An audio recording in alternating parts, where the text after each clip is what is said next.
29 mstari wa 19 lakini 17. Ayubu 29 mstari wa 17. Zaburi 1 mstari wa 1 mpaka wa 5. Zaburi 7 mstari wa 9. Zaburi 7 mstari wa 9. Zaburi 37 mstari wa 40. Nasoma sana kwa sababu muda wangu hautaniruhusu. Na mimi sitaomba kwa ajili ya hili kwa sababu mimi nataka tufanye maombi ya kurejesha ufunguo tunapomaliza hili somo. Mungu akitupa neema kesho. Na atakayetuongoza maombi jioni basi atatuingiza kwenye maombi haya pia. Namba 2, Mungu ametaka tuwaendee ama ametupeleka mbele za wasiomjua Mungu.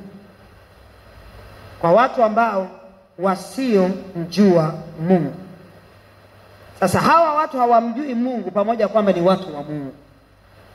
Ni watu ambaye waliochotwa wakaingizwa kwenye system hiyo ya kishetani, lakini ni uumbaji wa Mungu. Huu ni uumbaji wa Mungu, ila umeghafilishwa na kuchotwa na kuelekezwa katika njia ambayo sio ya kimungu. Pia Mungu ametutaka ama anatuweka twende ama anatupeleka mbele za hao tuweze kuonekana kwao, wakajifunze kitu kwetu ili na wao wamtamani Mungu. Watu wana shida huko nje. Watu wengine wametumia pombe kama faraja yao kwa sababu ya yale yanayowasibu, kwa sababu hawajui namna ya kumpata Yesu. Walienda kwenye makanisa ya watu waliookoka wakifikiri watampata Yesu, lakini hawakumkuta Yesu. Kwa hiyo akaamua aishie bia iwe faraja yake. Wengine wanawake ndio faraja yake. Alale na wanawake, alale na kwa sababu anatafuta faraja. Alienda kwenye kanisa ama alikutana na mtu aliyeokoka ili awe faraja. Yule mtu hakuwa faraja, fungo zake zilikuwa hazipo sahihi. Ama hakuwa na taarifa ndani yake. Ama ashazitupa. Sasa badili ya kuwa faraja akachotwa yeye. Yeye akawa ndio mwanamke mmoja wao wa kumfariji huyo ambaye yeye anahitaji faraja. Unaona hapo sasa? Wewe umebeba funguo ya kumtoa mtu kwenye shida hii. Anahitaji faraja, umpe faraja ya Yesu. Kwa sababu funguo huna, anakugeuza wewe uwe faraja yake. Unachotwa, unapeleka upande wa pili. Hawa ni uumbaji wa Mungu, ni watoto wa Mungu, watu wa Mungu, ni watu wa Mungu aliowaumba. Lakini kwa namna moja ama nyingine wanaogelea katika dimbwi la uharibifu. Lakini wanahitaji kusikia sauti, wanahitaji kuona. Kuna mtu anaweza akakuona na kuambia naitamani amani iliyoko ndani yako. Sasa huyo ni mtu ambaye ukikaa naye sasa ukaanza kumchimba, utagundua anahitaji msaada mkubwa sana. Lakini usiyekuwa na ufunguo, wewe utamuona kwa nje. Na ukishamuona kwa nje, yeye anaweza kutumika na adui kukurarua wewe. Kwa sababu huna silaha ambayo litakuwa uwe nayo, huna. Tumepewa funguo kuwafungulia mataifa kuingia, ambaye ni hawa. Lakini funguo hizo kwa sababu moja ama nyingine tunaposhindwa kuwa nazo, tumezitupa, hivyo vyovyote vile. Ama uliziweka tu mfukoni ama unapoteza whatever. Tunajikuta kwamba tunashindwa kufanya haya. Kumbe mtu yule Mungu alimsogeza kwako kwa sababu yule mtu alihitaji faraja. Na amekuweka wewe, amekupeleka mbele yake ili umpe sasa yeye Yesu nafasi ya kumfariji. Kwa sababu ya akili zetu mbovu zisizokuwa na uwezo wa kuvuka mipaka na kuweza kuelewa, ananitongoza na mimi nakubali. Nasema Mungu amenitendea muujiza. Tena tajiri. Na wasichana waliokoka siku hizi wanakubali wakitongozwa haraka kwa sababu wanakimbilia fungo zao hazipo, fungo zao ziko kwa wanaume. Kwa maana yake fungo zake ziko kwa mume wake. Kwa hiyo mtu yeyote akija kumtongoza amevaa suruali, anajua huyu anaweza kuwa mume wangu. Huyu anaweza kuwa mume wangu. Ndio wengine wanaenda kujizalisha ovyo ili waweze kuingia ndani ya ndoa. Kumbe wanaenda kupoteza funguo kabisa.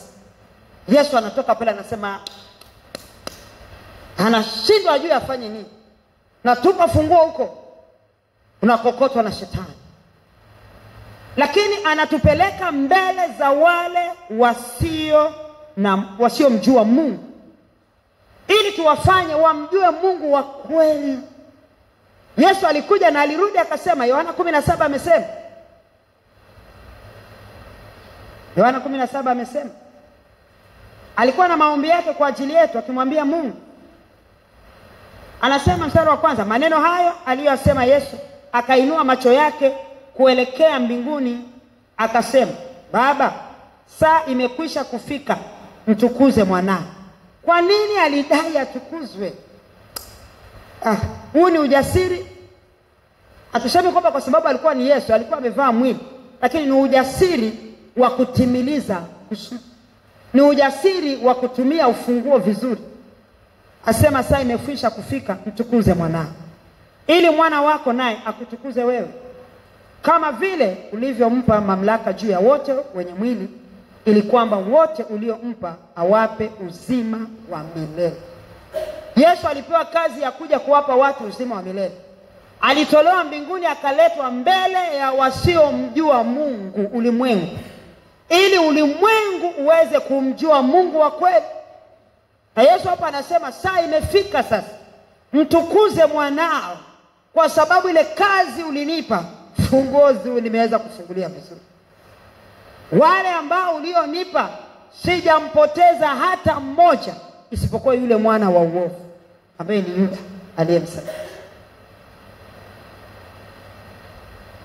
Anasema ili kwamba wote uliompa awape uzima wa milele.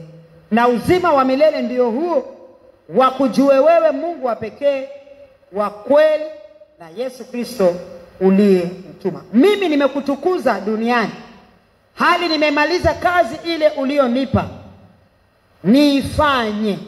Sasa tunapozungumza kutumikia, Yesu akuhubiri injili hapa duniani, Yesu aliishi injili. Aliishi injili, na ndiyo maana uweza wa Mungu ukaambatana pamoja naye. Kwa hiyo anaposema ya kwamba kazi ulionipa nimeimaliza, jinsi ambavyo alivyoenda, alitembea kwenye kanuni husika zilizokusudiwa. Kazi aliyopewa kufanya, alitembelea kanuni husika zilizokusudiwa na Mungu kwa ajili ya kazi hiyo aliyotakiwa kufanya, kwa ajili ya jinsi alivyotakiwa kuishi. Masharti aliyokuwa ametoka nao mbinguni kwa babake, maagizo aliyotoka nao mbinguni kwa babake, aliyaishi hapa duniani. Na haya maneno mimi napenda sana kuyasema. Ile Yohana 8:26, Yohana 8:28, Yohana 8:37 na 38. Niliyoyasikia kutoka kwa baba yangu ndiyo ambayo mimi nayasema, na aliyonifundisha ndiyo ambayo mimi nayasema, na yale nimeyaona ndio hayo mimi nayasema.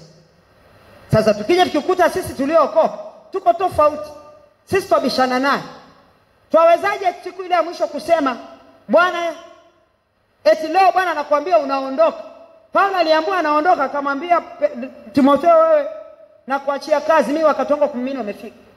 Haya nimefanya, kazi nimeimaliza, vita nimevipiga, mwendo nimeukamilisha, na imani nimeilinda. Tuwawezaje sisi kusimama na kusema maneno kama Yesu alikuwa na ya kwake ya kusema? Anasema wakati umefika nitukuze kama nilivyokutukuza mimi. Alimtukuza wapi? Wakati wa kuishi kwake. Katika yale aliyoyaishi, aliuonyesha ulimwengu kwamba huyu Mungu ndio haya maisha yake. Alitangaza kumuishi Mungu hapa duniani. Kwa hiyo kwa kutangaza kwa namna hiyo, alikuwa anamtukuza Mungu. Kwa kutangaza kwa namna hiyo, alikuwa anamtumikia Mungu.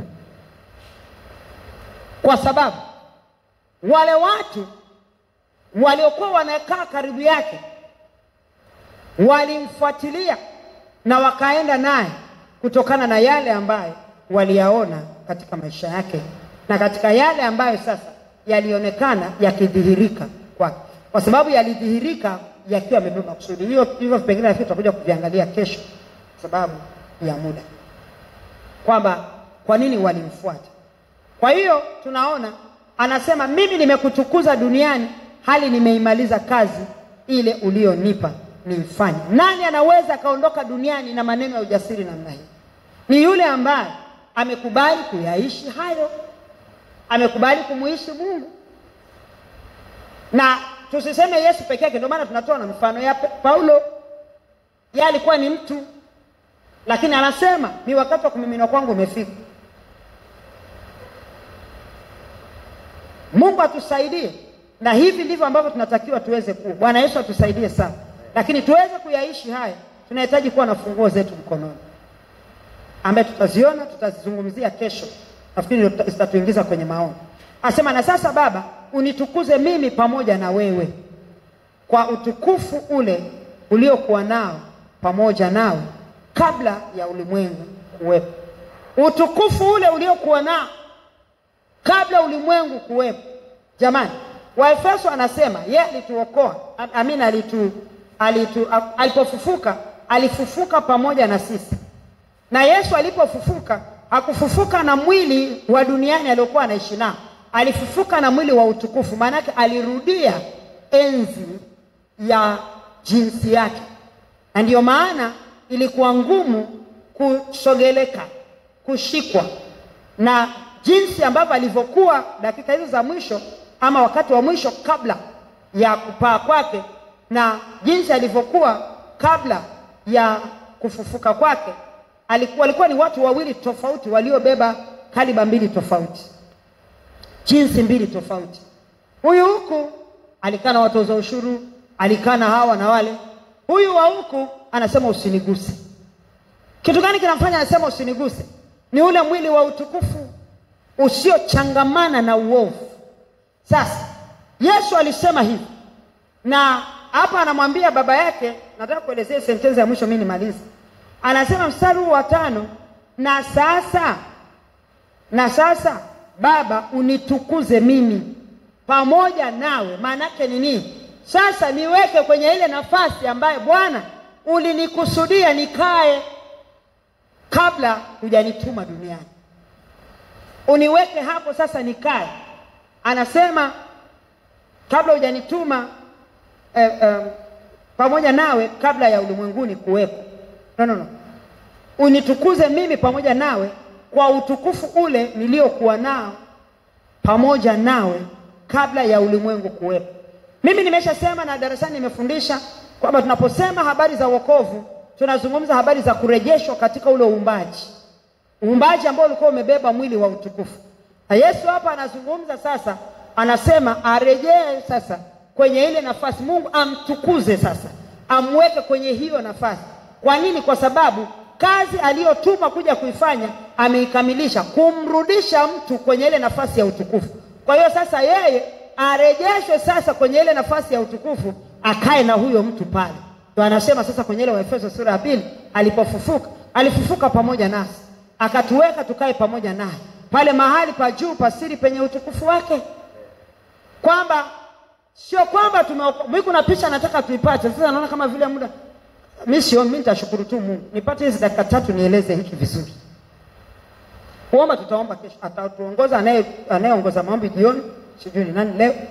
Taomba tu yachukue points hapa, utuongoze maombi. Mimi nitamshukuru Mungu. Kesho tutaomba vizuri kwa ajili ya hii. Lakini hizi points ni za muhimu sana, kwa sababu kuomba pasipo kuelewa unaomba kwa ajili ya nini pia ni kupoteza maombi. Kwa hiyo ni vizuri tukaelewa vizuri sana. Hizi points ninazozizungumza zimebeba maana halisi ya maisha yetu ya wokovu ya sasa na maisha yetu ya baadaye. Kwamba namna gani tunaweza tukafika kule tunakotakiwa kwenda. Yesu aliacha enzi na mamlaka, akaja duniani, akaishi kama mwanadamu mwenye dhambi ili aweze kuihukumu dhambi. Yote hiyo sisi tunafahamu. Na mimi aweze kuihukumu dhambi. Kwa hiyo alikuja akabeba nini yangu mimi, jinsi yangu mimi mwenye dhambi, akaishi na dhambi. Lakini katika kwake kuishi kule na dhambi, yani kuibeba ile dhambi, alikuwa na kazi moja tu. Ndio aliletwa mbele, kama nilivyosema, aliwekwa kwa wale wasiomjua Mungu na hao wasio haki. Na kuna wengine wa mwisho nitawasema, ambao sasa yeye ametolewa mbinguni, ndio ameletwa sasa mbele, ndio ameletwa duniani mahali hao wasiomjua Mungu wanakaa. Sasa akae kama wao, aishi kama wao, lakini wao wanaoishi duniani wasiomjua Mungu wayaone maisha yake yeye, ili wao warudi kwa huyu sasa, ili waweze kumfikia Mungu ambaye ndio alikuwa amebeba kusudi la kumtuma yeye. Kwa hiyo ili tuweze kumfikia yeye, kwa hiyo alikuwa ni kama display, amevalishwa nguo, amewekwa hapo kwenye duka la kioo, amesimama hivi. Si kama kwenye maduka mnaona nguo moja inatafutwa ile nzuri, inawekwa pale iwe kivutio. Mtu akiangalia, watu wanaingia dukani, mimi nataka nguo kama ile, nataka nguo kama ile, nataka nguo kama ile. Kwa nini? Mwenye duka ametoa ile nguo akaiweka pale nje, moja tu iliyobeba mfano mzuri, yenye rangi nzuri, yenye rangi ya kuvutia, ambaye kila mmoja atakayeiona hataona vitu vingine vyote, ataiona ile nguo. Kwa hiyo wafanyabiashara wanafanya hivyo kwa sababu ameleta hizo nguo na anataka zitoke.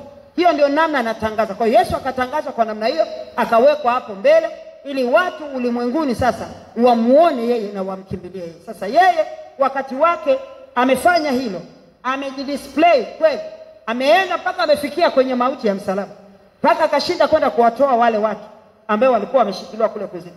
Akayaweza yote hapa, lakini anachomwambia baba yake hapa ni kwamba katika kuishi kwake kama mtu mdhaifu, lakini asiye mdhaifu, kwa sababu Yesu sio kwamba ni mdhaifu, kwamba Yesu sio kwamba ni mnyonge, Yesu sio kwamba hana akili kiasi cha kukaa tu wanamsukuma anaenda hivi, wanamsukuma anaenda hivi, wanampa msalaba anaenda tu anaenda. Sio kwamba yeye ndiyo huyu, lakini alikuwa huyo kwa sababu aliwekwa mbele ili watu wamuone, wajifunze ule unyenyekevu kwake, ndiposa tuweze kumfikia yeye ambaye anataka tumfuate. Sasa ukishamfikia yeye ambaye ni Mungu wako aliyekuumba, yeye anaanza safari, anaenda, wewe umfuate, ufuate nyayo zake. Anapokanyaga na wewe ukanyage, unapomuona anafanya na wewe ufanye, unavomuona alivyo na wewe uwe hivyo, ndipo tufanane naye. Kuna mtu leo anasema nini? Tufanane naye. Yesu anasema haya, mimi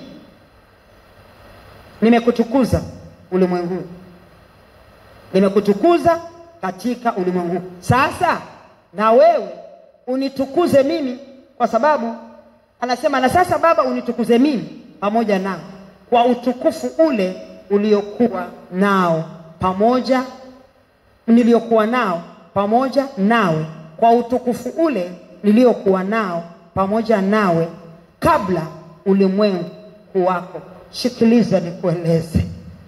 Hapo anazungumzia ule umoja ambaye ulikuwepo kule mwanzo kabla ya mtawanyiko. Sasa hivi Roho Mungu ameachwa, anaishi na sisi. Yesu Kristo aliacha enzi na mamlaka, akaja duniani. Mungu Baba amebaki kwenye kilima chake, amekaa katika utakatifu wake. Wakati wa uumbaji walifanya kazi kama kitu hiki kimoja. Nilifundisha darasani, sijui sasa ni darasa gani, lakini niliwafundisha nafikiri hao mwaka huu. Nikasema ya kwamba Mungu alipokuwa anatamka na iwe, je, ni nini kilikuwa kinafanya kitu hicho kikawa? Kwa sababu hakuonekana mtu wa pili. Biblia inasema kwamba alitamka ikawa. Kwa hiyo alilituma neno likafanya kazi, na lile neno lilikuwa ndani yake, na huo uweza wa uumbaji ulikuwa ndani yake. Kwa manake ule umoja katika utendaji ulikuwa katika ukamilifu wake, na huo ndio utukufu anaozungumza Yesu Kristo hapa, katika ule utukufu ambao ulikuwa nao pamoja nami kabla ya kuumba ulimwengu. Hata katika umoja huo ulimwengu ndio ukaumbwa, katika umoja huo mwanadamu akaumbwa, katika umoja huo vilionekanavyo na visivyoonekana vikawepo. Ukasema iwe, na ikawa, kwa sababu ulipotamka na mimi nikafanya, na ulipotamka nije nikaja, na ile kazi umenituma kuifanya duniani nimeikamilisha.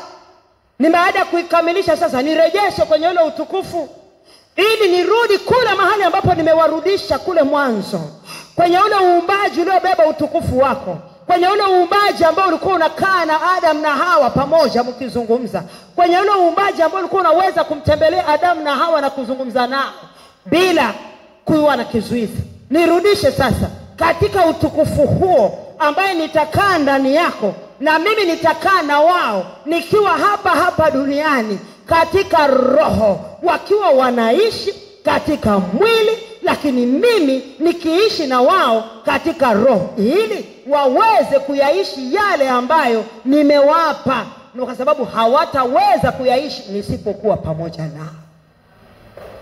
Bwana Yesu asifiwe. Hawataweza kuishi nisipokuwa pamoja nao. Hiyo ilikuwa ni sehemu wanaita, sijui kwa Kiswahili nitasemaje, kama vile ni transition, yani ni sehemu ya utendaji wa kimpito, kwamba watu wana shift, wanahama kwenye shift ya mchana, ama wanahama kwenye shift ya usiku, wanaingia kwenye shift ya mchana, wanaingia kwenye shift ya asubuhi ambayo itaingia kwenye kazi zingine za kufanya. Kwa hiyo ilikuwa ni shifting process. Walikuwa wanahama katika namna ya utendaji ambayo walikuwa wametawanyika. Yesu alikuwepo hapa duniani kama mwili, lakini sasa anarejeshwa kwenye nafasi yake ili akae pamoja na wale ambaye anasema sijawapoteza. Kwa hiyo yoyote yule ambaye anakuwa sasa ameshampokea Yesu kama Bwana na Mwokozi wa maisha yake, ndio Kristo anakaa ndani yake sasa. Hakai tena katika ule ubinadamu aliokuwepo, ila anakaa ndani yangu. Tunazungumza, ninamuona, ninamheshimisha sasa ili akae ndani yangu. Ndio maana sasa yale maisha ambaye mimi natakiwa kuyaishi, natakiwa nimuishi yeye. Ili ninapomuishi yeye, ninampa yeye access ya kukaa ndani yangu. Anapokaa ndani yangu, ninampa sasa nafasi ya yeye kujihudhurisha na kujidhihirisha kwa wale wasiomjua Mungu, ili watu waweze kumtafuta huyo Mungu kupitia mimi Helena, watu waweze kumtafuta huyo Mungu kupitia Julian, watu waweze kumtafuta huyo Mungu kupitia Esther, watu waweze kumtafuta huyo Mungu kupitia Salome, kwa sababu watakapomtaka Mungu watakwenda kwa Salome, kwa sababu Mungu anakaa ndani ya Salome. Sasa kuna mtu anaelewa nasema nini? Tusimame.